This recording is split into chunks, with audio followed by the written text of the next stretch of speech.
हाजिर हुआ हूँ एक ऐसे विषय पर चर्चा करने के लिए जो हमारे लिए साल में 5 दिन ऐसे होते हैं जिसे हम एक त्योहार के रूप में मनाते हैं। वह है 5 दिन का दीपावली महोत्सव। और ये प्रारंभ होता है धनतेरस से और भैया दूज तक ये 5 दिन चलने वाला त्योहार हमारे जीवन में नई उमंग, तरंग और एक अजीब सा उत्साह हमारे जीवन में देखने को मिलता है। चाहे वो पुरुष हो, महिला हो, बच्चे हो, बूढ़े हो, जवान हो, ये सब बातें कहीं न कहीं इस बात की ओर इंगित करती हैं कि हमारी हिंदू संस्कृति किस प्रकार से रिच है, किस प्रकार से काफ़ी शोभायमान है। अब बात करते हैं कि कल चूँकि मंगलवार है और ओम प्रदोष भी है और सबसे बड़ी बात है हम इसे धनतेरस के नाम से भी जानते हैं। और इस धनतेरस के दिन धन्वंतरी जयंती भी हमारे द्वारा मनाई जाती है। क्योंकि आप सब जानते हैं कि धन्वंतरी जी जयंती मनाने के पीछे मुख्य उद्देश्य क्या है।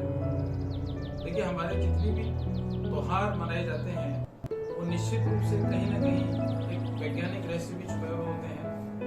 क्योंकि दिवाली आने से पहले मौसम परिवर्तन का जो आगाज हमारे को देखने को मिलता है, उसी के परिणाम स्वरूप हम अपने घरों में सफाई वगैरह भी करते हैं और नित नए कपड़े पहनने का भी प्रयास करते हैं।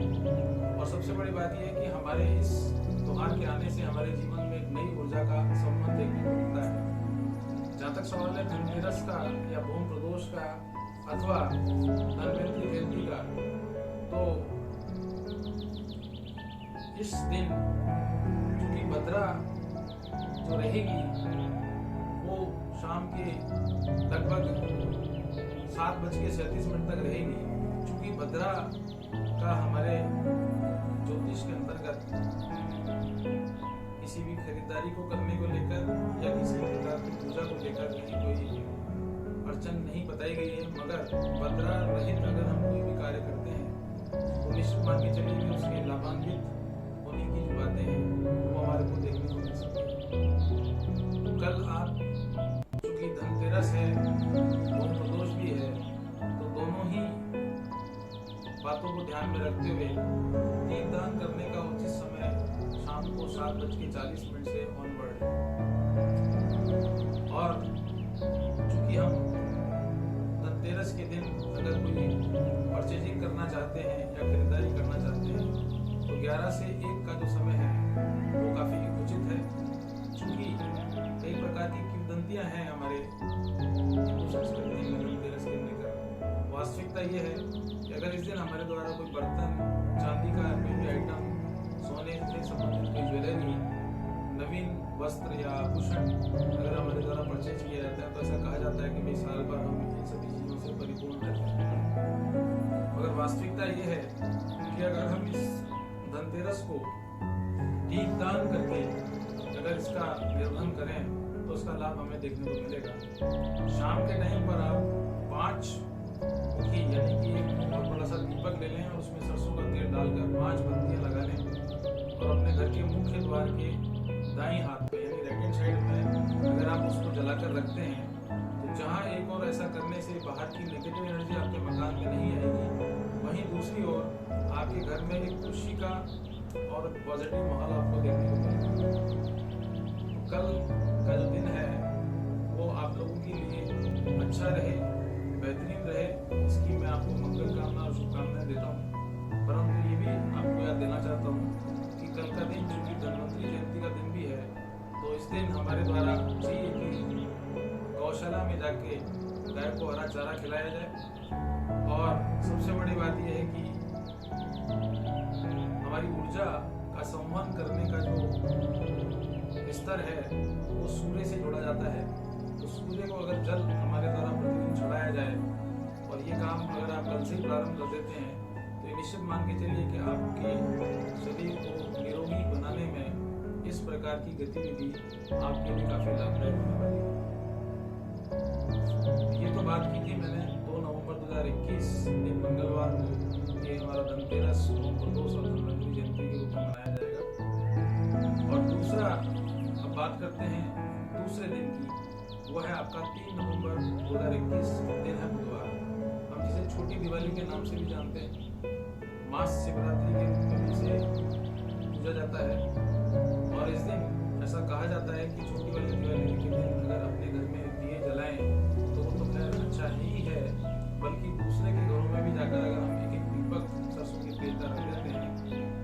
एक और हम आसपास की नेगेटिव एनर्जी को रिमूवल करने में सफल होंगे, वहीं आपसी सौहार्द का वातावरण भी आपको देखने को मिलेगा। दूसरा सबसे बड़ी बात है कि हम इसे रूप चौदस के नाम से या काली चौदस के नाम से भी जानते हैं। और सबसे विशेष बात है कि बुधवार के दिन हनुमान जन्मोत्सव का दिन रहेगा।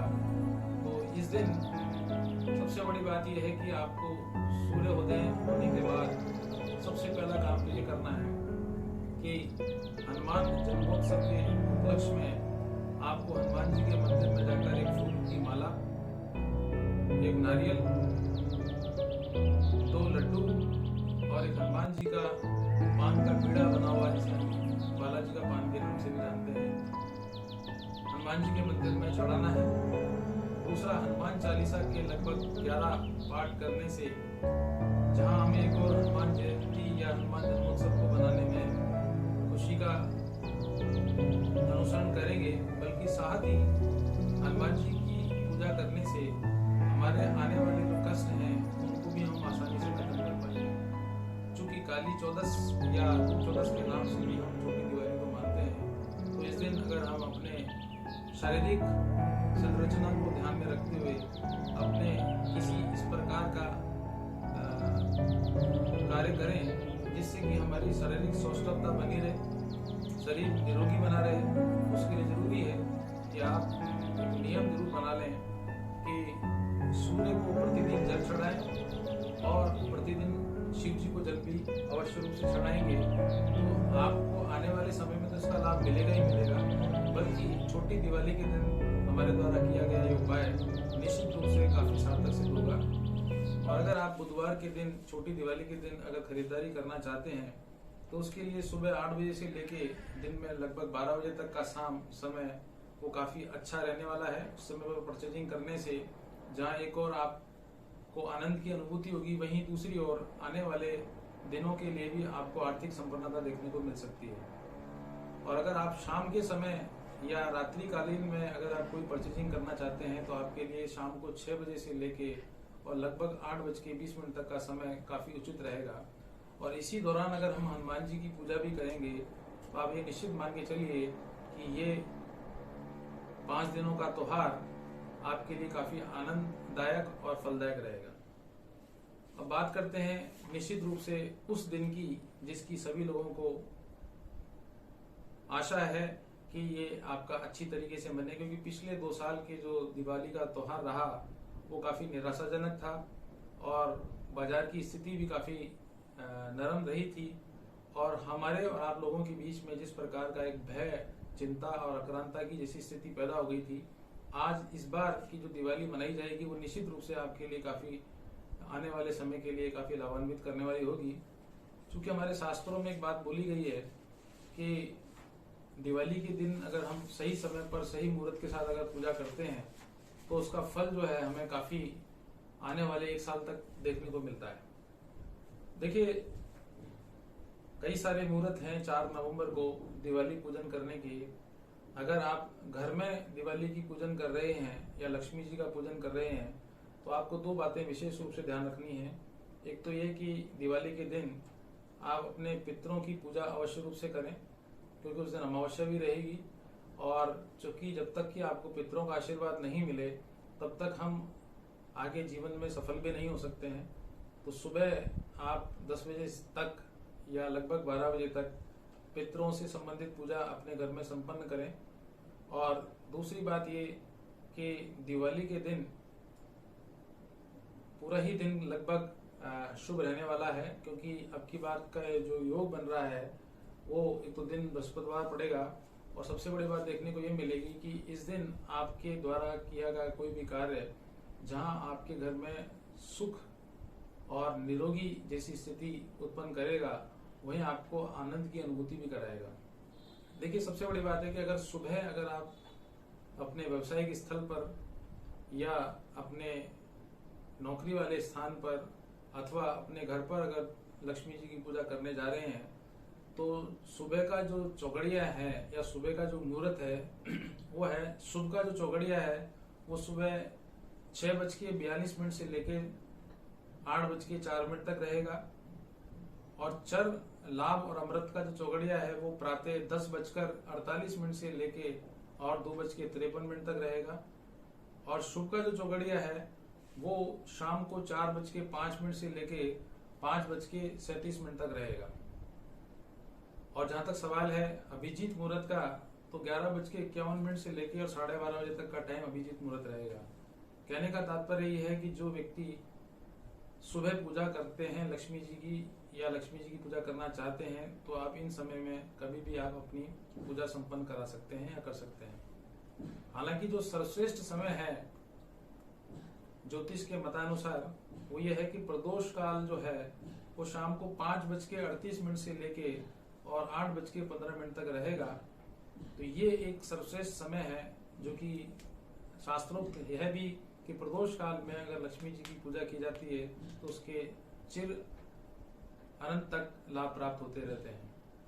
दूसरी बात यह कि शाम 6:03 से लेके और 6:45 तक का जो समय है उस समय पर प्रदोष काल भी रहेगा, स्थिर वृष लग्न और कुंभ का नवमांश रहेगा। तो ये जो समय है ये सबसे सर्वश्रेष्ठ समय है और वो है शाम को 6:03 से लेके और 6:45।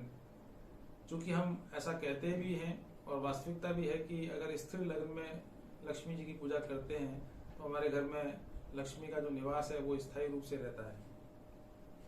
और अगर आप रात्रि काल में पूजा करना चाहते हैं तो उसके लिए अमृत और चर का जो चौगड़िया है वो शाम को 5:37 से लेके और रात के 8:53 तक रहेगा।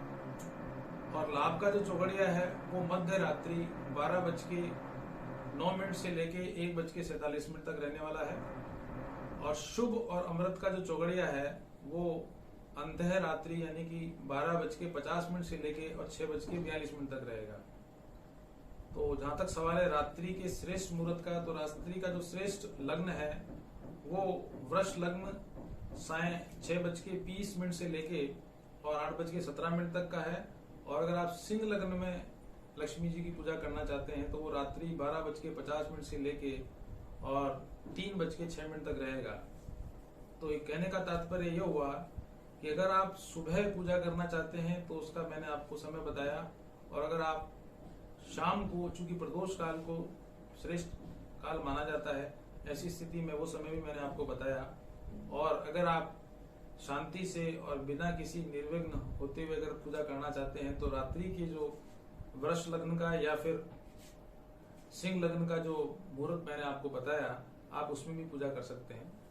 और चांदी के सिक्के और चांदी से संबंधित कोई भी वस्तु अगर लक्ष्मी पूजन में अपन इस्तेमाल करते हैं, कमल का फूल या कमल के गट्टे की माला का अगर आप पूजा के अंतर्गत इस्तेमाल करेंगे तो वो काफी लाभान्वित होने वाला है। और चूंकि पूजा करने के लिए सबसे बड़ी बात यह है कि आपका मन और तन दोनों ही शुद्ध होने चाहिए, और तीसरी बात यह है कि आपका उसमें पूजा के अंदर आसक्ति भी होना आवश्यक है।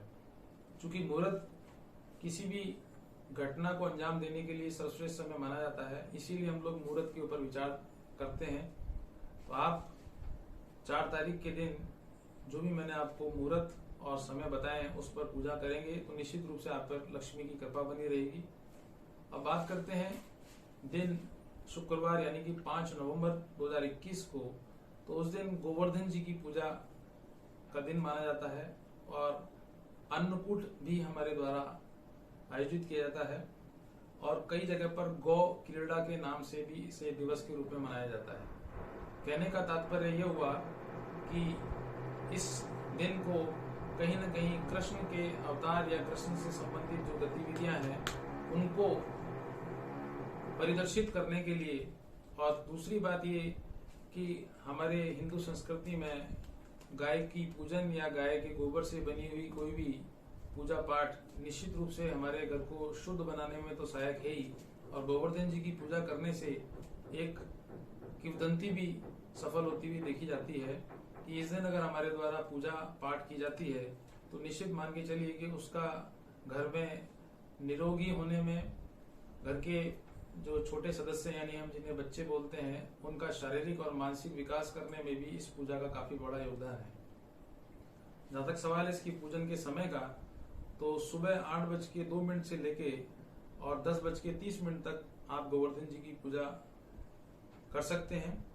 और चूंकि कई जगह पर सुबह पूजा की जाती है और कई जगह पर शाम को की जाती है, सामान्यतः शाम को ही इसकी पूजन करने का शास्त्रोक्त मत है। तो उसके लिए जो समय है वो शाम को 5:42 से लेके और शाम के 7:54 तक है। तो इस बीच में अगर आप गोवर्धन जी की पूजा करते हैं या गाय के गोबर से बनी हुई जो गोवर्धन जी की तस्वीर है या उसकी जो आकृति है उसकी अगर आपके द्वारा पूजा की जाती है, तो निश्चित मान के चलिए कि आप घर में नेगेटिव एनर्जी खत्म हो जाएगी। और विशेष रूप से ये कि आपके परिवार के जो छोटे सदस्य हैं उनके शारीरिक, मानसिक और आर्थिक विकास में भी इसका काफी बड़ा योगदान देखने को मिल सकता है।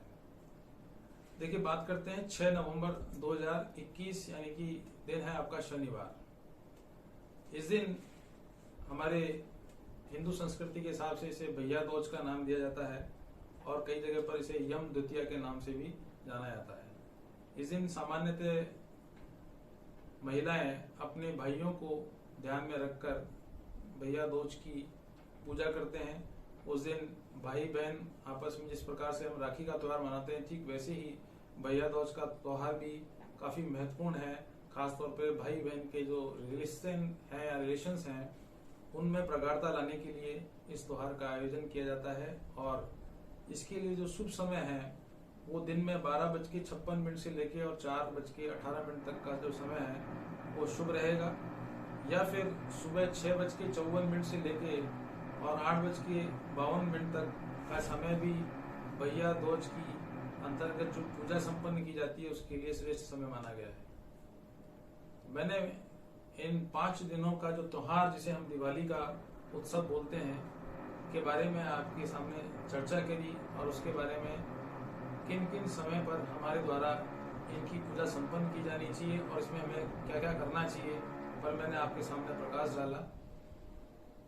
आप सभी को दिवाली की शुभ कामनाएं और मंगलाकामना करता हूं और ईश्वर से आशा करता हूं कि ये दिवाली का त्योहार बिना किसी दुर्घटना के या हमारे परिवार, हमारे समाज में दुर्घटना से युक्त नहीं होना चाहिए।